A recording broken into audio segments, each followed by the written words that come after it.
পাবনার ঈশ্বরদীর খড়েরদাইর এলাকায় আলোচিত আয়েশা হত্যার আসামিদের আইনের আওতায় এনে দ্রুত সময়ে দৃষ্টান্তমূলক শাস্তির দাবি ও মামলা ভিন্ন খাতে নেয়ার প্রতিবাদে বিক্ষোভ মিছিল, মানববন্ধন এবং সংবাদ সম্মেলন অনুষ্ঠিত হয়েছে।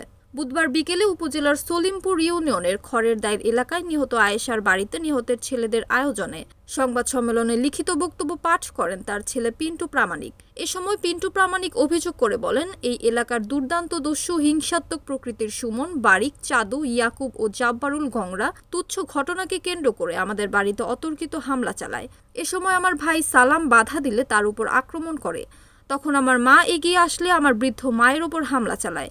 এতে আমার মা ঘটনাস্থলেই মারা যান। আমরা যখন মা হারানোর শোকে কাতর, ঠিক তখনই ওই আসামিরা মামলাকে ভিন্ন খাতে নেয়ার পায়তারা করে নাটক সাজিয়েছে। সামাজিক যোগাযোগ মাধ্যমে একটি ভিডিও প্রচার করা হয়েছে, যাতে দেখা গেছে একজন মহিলার হাত বাঁধা অবস্থায় অন্ধকার ঘরে পড়ে আছে, কিন্তু লাইট জ্বালানোর পরে একাই সে উঠে যান। এই ঘটনাটি সাজানো, বানোয়াট এবং উদ্দেশ্য প্রণোদিত। এসব ঘটনা শিশু ও পাগলরাও বুঝতে পারবে।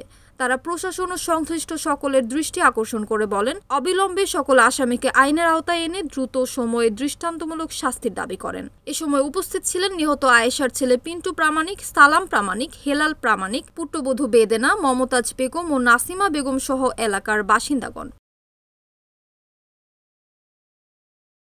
Tuhin Hossain, NAN TV, Pabna.